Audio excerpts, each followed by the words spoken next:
Manga One Piece chapter 1041 dibuka dengan memperlihatkan posisi naga Momonosuke yang sedang melanjutkan pembicaraannya dengan Yamato.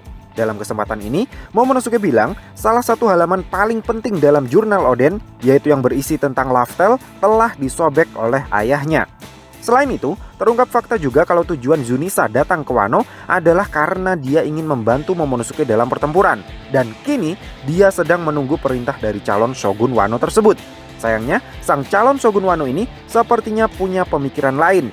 Momonosuke bilang kepada Yamato, setelah melihat kondisi negeri Wano yang begitu menyedihkan seperti ini, dia merasa ragu untuk mewujudkan keinginan Oden membuka border Wano. Momonosuke kemudian bertanya kepada Yamato, apakah hal ini membuktikan kalau dirinya adalah seorang yang pengecut?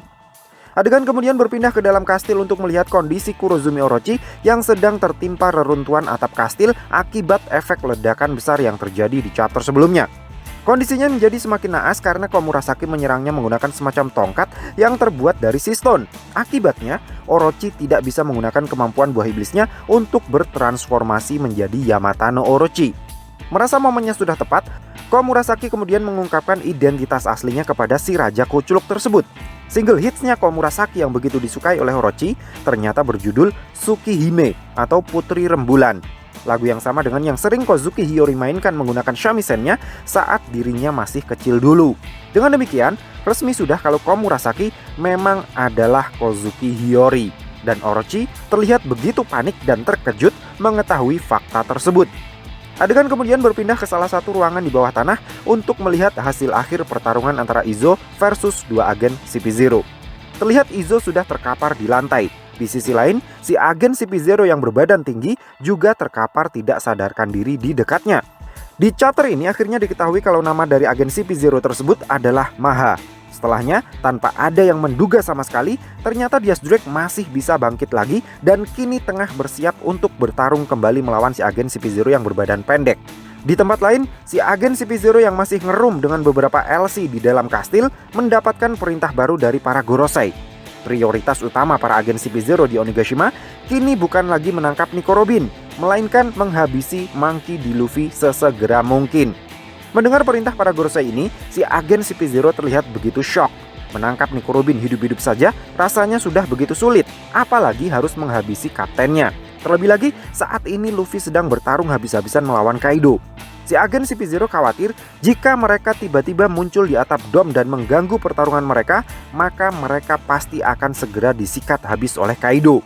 Para Gorosei kemudian menjelaskan alasan kenapa mereka ingin agar Monkey D. Luffy segera dihabisi. Ternyata, buah iblis legendaris yang mereka ganti namanya, yang mereka takutkan akan segera awakening lagi, beneran adalah Gomu Gomu no Mi.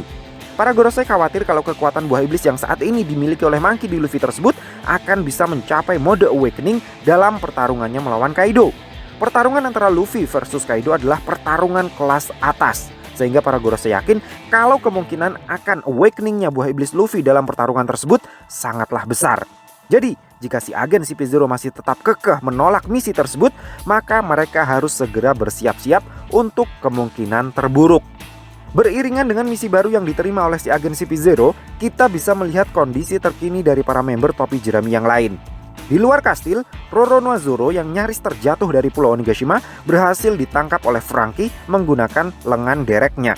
Di dalam kastil, terlihat Usopp dan Hamlet sudah berhasil membawa Kinemon dan Okiku yang sedang terluka ke tempat yang aman.